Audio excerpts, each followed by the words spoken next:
할렐루야. 오늘은 성령 강림 주일이죠. 전 세계적으로 오늘 성령 강림 주일을 지킵니다. 사도행전의 시작과 함께 누가복음과 사도행전의 저자 누가는 예수님의 승천에 대해서 기록하고 있죠. 그리고 사도행전 2장 오늘 본문에 와서 예수님이 약속하신 성령이 오순절에 제자들에게 임하는 장면을 소개하고 있습니다.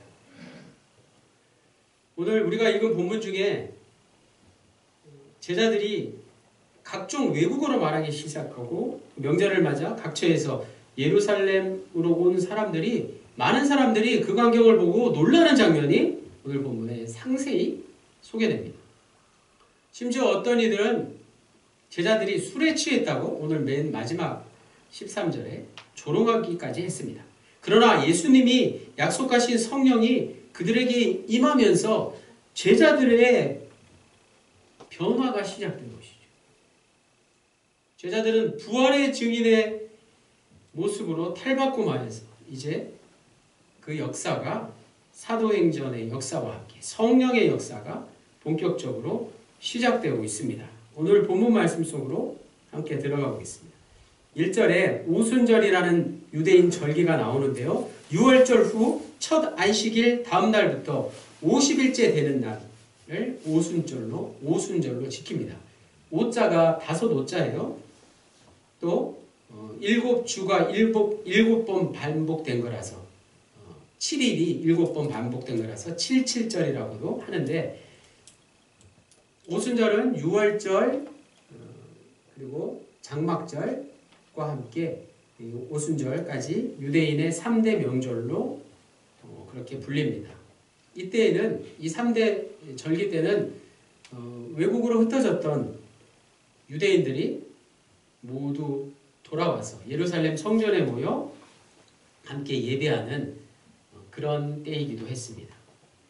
2절에서 4절까지 제가 다시 한번 읽겠습니다. 호련히 하늘로부터 급하고 강한 바람 같은 소리가 있어 그들이 앉은 온 집에 가득하며 마치 불의 혀처럼 갈라지는 것들이 그들에게 보여 각 사람 위에 하나씩 임하여 있더니 그들이 다 성령의 충만함을 받고 성령이 말하게 하심을 따라 다른 언어들로 말하기를 시작하니라.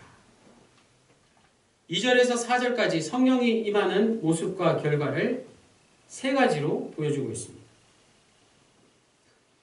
먼저 성령은 제자들에게 알아볼 수 있는 분명한 모습으로 임했다고 오늘 본문은 말씀하고 있습니다.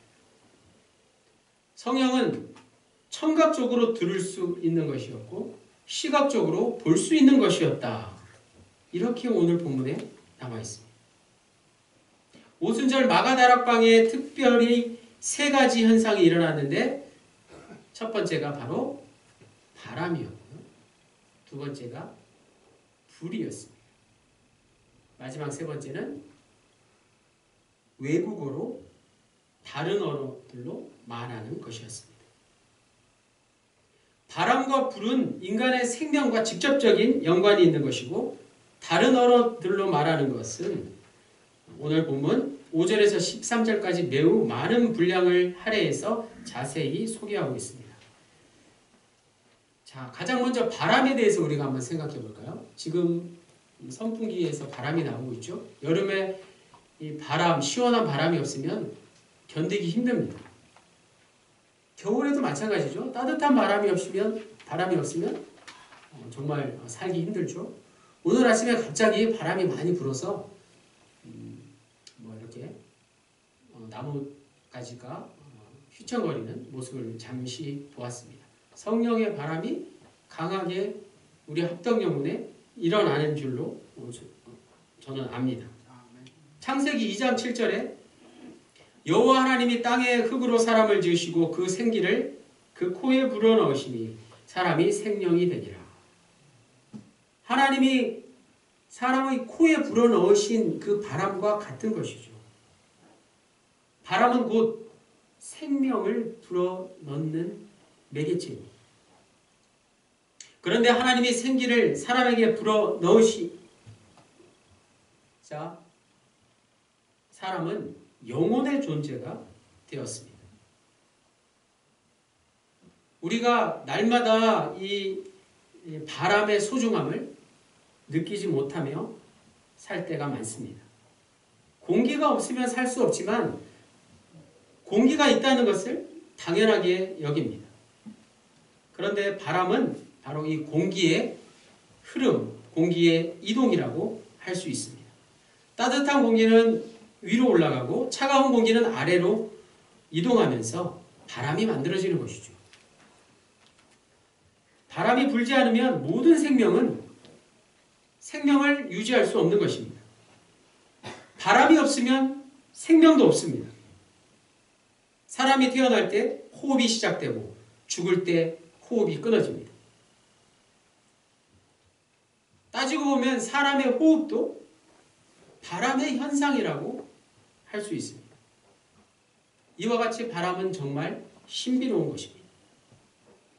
성서 원어의 구약의 히브리어 그리고 신약의 헬라어 모두가 바람이라는 단어 안에 영이라는 뜻을 포함하고 있습니다.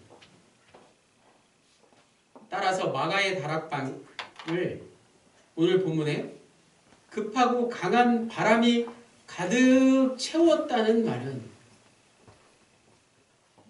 실제로 강한 바람이 오늘 아침처럼 불어온 것일 수도 있지만 그것을 뛰어넘어 거기 모인 모든 사람들이 거부할 수 없는 매우 강하고 신비한 어떤 힘이 그들에게 작용했다. 그들이 강한 바람과 같은 하나님을 경험했다는 뜻으로 이해할 수 있습니다. 두 번째 현상인 불은 본문에서 혀 모양의 불길이 각 사람 위에 내렸다고 묘사됩니다. 모세는 호렙산에서 불이 붙었지만 타지는 않는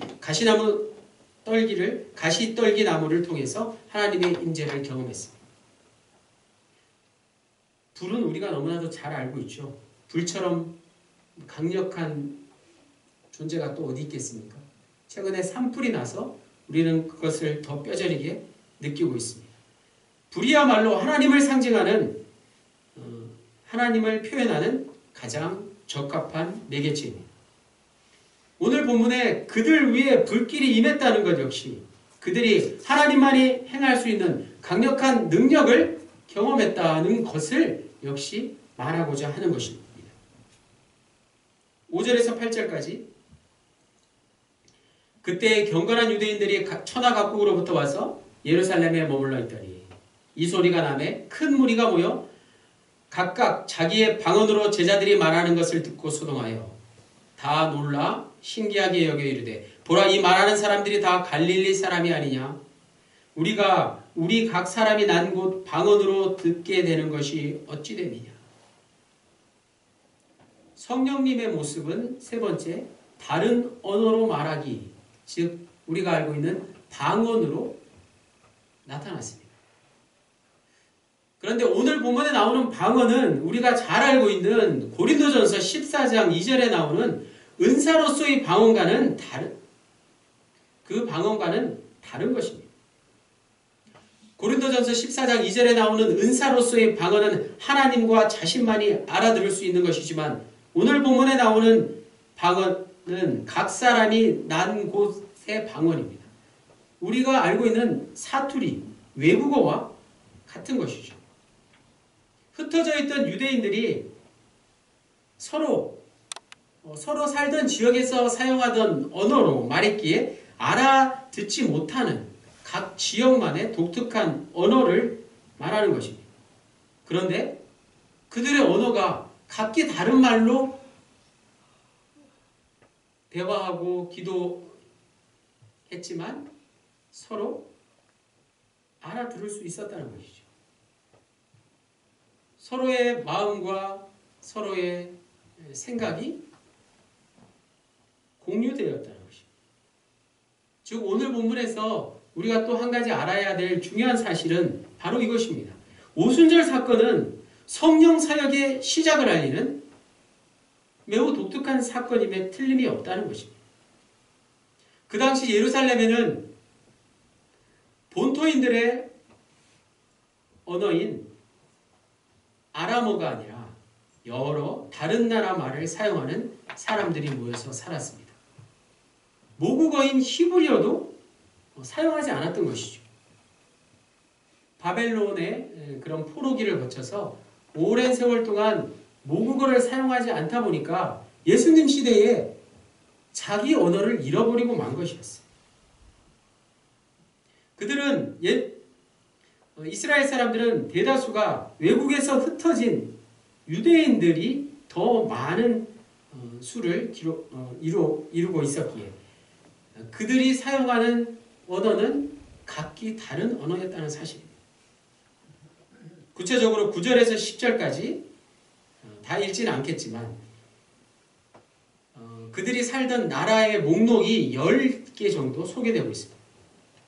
고유명사가 쭉 나오죠. 그들이 예루살렘을 떠나서 흩어져서 살던 유대인들, 디아스포라라고 하죠. 흩어져서 살던 유대인들이 10개 이상의 언어로 말하고 있었다는 것이죠. 그들은 마가다락방에서 벌어진 현상, 특별히 다른 언어로 말하는 현상 앞에서 얼마나 당혹스러웠을까요? 심지어 그들 중에 어떤 이들은 지금 자신들에게 일어난 성령 체험을 마지막 13절에 무엇에 비유했나요? 술에 취했다고 조롱했습니다. 여기서 성령 강림 사건이 조롱의 문제가 아니라는 것을 우리는 꼭 기억해야 할 것입니다. 인간의 언어는 이미 창세기 11장에 나오는 대로 바벨탑 사건 이후로 뿔뿔이 여러 가지로 나누어졌습니다. 우리가 사용하는 말, 이 말이 달라진 데에는 인간의 교만과 죄가 원인이었다는 것이죠. 지금 우리가 같은 말을 해도 한국어로 말을 해도 말귀를 잘 못 알아들을 때가 있지 않습니까? 말이 안 통한다고 하잖아요. 같은 한국말을 쓴다고 하더라도 심지어 말을 듣기 싫어하고 거부하는 모습들이 우리에게 있지 않습니까? 중요한 것은 오늘 성령 강림 사건을 통해서 갈라졌던 민족이 다시 하나가 되고 언어의 장벽이 무너져서 복음으로 유대인들, 이스라엘이 다시 하나가 되었을 뿐만 아니라 온 인류가 하나 될 것이라는 것을 오늘 본문은 암시하고 있다는 사실입니다. 마지막 12절로 13절 다 놀라며 당황하여 서로 이르되 이 어찌된 일이냐 하며 또 어떤 이들은 조롱하여 이르되 그들이 새 술에 취하였다 하더라. 아멘. 상식적으로 생각해 볼 때 술에 취한다고 외국어를 잘할 수 있을까요? 그렇지 않습니다. 사람들은 예나 지금이나 성령의 일하심에 무지함을 드러냅니다. 그래서 성령을 인정하지 않고 어떻게든 다른 구실을 찾아서 핑계를 대려 한다는 것입니다. 성령이 자신에게 임하였음에도 불구하고 성령을 인정하지 않을 때가 있다는 것입니다. 심지어 자신이 경험하지 못한 어떤 일에, 새로운 일에 마주치면 매우 공격적으로 돌변하는 모습을 보이기까지 합니다. 이것이 바로 죄의 또 다른 본성입니다.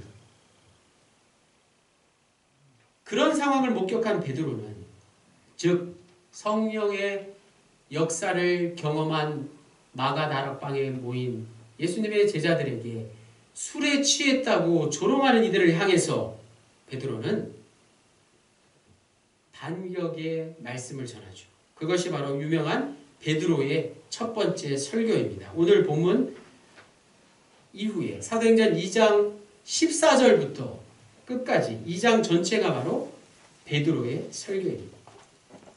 베드로의 그 유명한 설교를 듣고 3,000명 이상이 복음을 듣고 예수를 믿게 되었다고 오늘 성경은 전하고 있습니다. 베드로 역시 오늘 성령 강림 사건 이후로 이전과는 완전히 다른, 이전의 베드로의 모습은 전혀 찾아볼 수 없는 완전히 다른 복음 전도자의 모습으로, 설교자의 모습으로 탈바꿈했다는 사실입니다. 오늘 성령 강림 주일, 성령 강림 사건을 오늘 성경을 통해서 우리가 읽었습니다. 오늘 본문에 나오는 사도들과 제자들이 따르던 예수님은 이미 십자가에 못 박혀 죽으셨습니다. 그리고 부활하신 예수님을 다시 만남으로 그들은 전혀 새로운 생명인 부활을 경험했습니다. 그러나 40일 만에 예수님이 승천하심으로 결국 그들의 눈에서 사라졌습니다. 그들은 예수님 없는 일상을 살아가야만 했습니다. 마치 목자 잃은 양과 같았습니다. 예루살렘에 있는 마가의 다락방에 모여서 모임을 이어가기는 했지만 그들의 미래는 불확실했습니다. 예루살렘에서 언제까지 이런 삶을 살아야 할 것인가? 답답한 지경에 이르렀습니다. 하지만 마가의 다락방에 모여서 기도하기 시작했을 때 그들에게는 예수님이 자신들과 함께한다는 강한 느낌을 받기 시작했던 것입니다. 그런 느낌이 더 강하게 들면 들수록 더 자주 모이게 되고 더 열심을 다해서 복음을 전하게 된 것입니다. 자신들의 예수님에 대한 경험을 이제 주위 사람들뿐만 아니라 온 세상 사람들에게 다 전해야 되겠다고 결심한 것입니다. 그러자 곧 무너질 것 같이 존재 자체가 위태로웠던 초대교회의 기초가 오히려 탄탄해지기 시작했습니다. 무너질 것 같지만 무너지지 않게 된 것, 바로 성령의 임재 덕분이었습니다. 즉 성령의 임재와 함께 교회 공동체가 다시 한번 살아 움직이기 시작했습니다. 이것이 바로 초대교회의 성령 경험입니다. 그저 가만히 머물러 앉아있는 것이 아니라 복음을 들고 세상으로 나아가서 많은 사람들을 주님께로 인도하는 살아있는, 살아 역사하는 초대교회의 모습으로 탈바꿈하게 된 것입니다. 사도행전을 기록한 누가는 초대교회의 이런 경험을 오늘 본문에 마치 우리가 지금 상식적으로는 이해할 수 없는 어떤 문학적인 표현을 섞어서 읽는 이들로 하여금 생생하게 느낄 수 있도록 바람과 불과 외국어로 말하는 그런 현상을 자세하게 묘사한 것이겠죠. 오늘 본문에서 성령을 바람과 불과 방언 현상으로 묘사했는데 실제로 오늘 우리는 또다시 눈에 보이지 않기에 또 손으로 만질 수도 없기에 심지어 돈으로 주고 살 수도 없기에 성령을 경험할 수 있는 방법이 힘이 드는 건 사실입니다. 그런데도 성경은 성령이 함께 모여있던 사람들에게 분명히 임했다고 우리에게 증언하고 있습니다. 성경이 말하는 성령은 기본적으로 생명의 영입니다. 오늘 기독교를 대표하는 교회를 다른 말로 생명의 공동체라고 부르는 이유가 바로 성령 공동체이기 때문에 그렇습니다.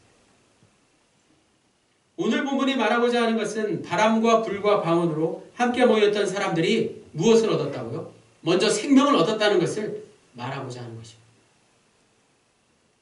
더도 말고 돌도 말고 성령은 생명의 영이라는 것, 곧 교회는 성령 공동체인 것을 오늘 성령 강림 주의를 통해서 분명히 기억할 수 있기를 원합니다. 오늘 오늘 본문에 나오는 바람과 불과 방언의 현상에 관해서 제가 가진 성서 주석에는 이런 글이 있어서 간략하게 소개해드립니다. 사도행전 2장에 나오는 오순절 사건 보도를 기독교 선교의 출발에 대한 기록 영화 정도로 보는 것은 이야기를 오해할 수 있다. 우리는 이 보도에 함축되어 있는 신학적인 진술에 관심을 가져야 한다. 즉 기독교 공동체에 임하여 그들을 이끌어가는 성령은 그들 자신의 내면에서 나온 것이 아니다. 하나님으로부터 온 것이다. 성령은 하나님으로부터 나온 것이다. 우리에게 나온 것이 아니라는 사실. 예수 그리스도로 주어진 것이다. 성령은 국가와 민족의 장벽을 초월하는 것이다. 이러한 사실이 오늘 사건에 함축되어 있는 신학적인 진술이다 라고 소개하고 있습니다. 오늘 우리는 성령 강림 주일을 맞이해서 초기 기독교가, 특별히 초대교회가 어떻게 성령을 경험했는지 본문을 통해서 다시 한번 살펴봤습니다. 오순절 마가다락방에 모였던 사람들이 경험한 그 성령, 오늘 우리가 다시 한번 똑같이 경험할 수 있기를 원합니다. 오늘 우리는 성령을 어떻게 경험하고 있습니까? 본문에서 잘 소개해주고 있지 않습니까? 바람과 불과 방언으로 성령을 경험할 수 있기를 원합니다. 성령은 여전히 우리가 손으로 만질 수도 없고 눈에 보이지도 않습니다. 우리 마음대로 부른다고 오는 것도 아니고 어떻게 하면 성령을 날마다 경험하며 살 수 있을까요? 최근에 저는 존경하는 목사님의 글을 읽으면서 비슷한 경험을 했습니다.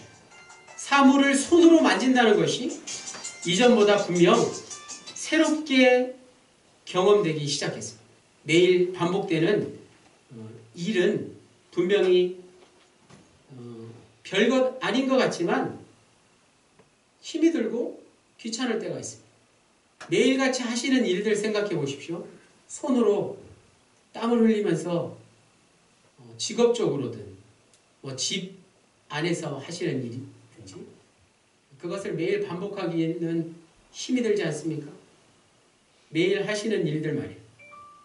손으로 하는 일이 얼마나 힘이 듭니까? 저도 매일 손으로 하는 집안일이 있는데 아무것도 아닌데 어떤 때는 굉장히 힘들 때가 있습니다. 그러나 어린 아이들의 일상을 보면서 저는 이런 생각이 들었습니다. 아이들에게는 세상을 산 그 시간이 많지 않기 때문에 그런지 세상의 모든 것들과 소통하는 어떤 신비한 능력이 충만합니다.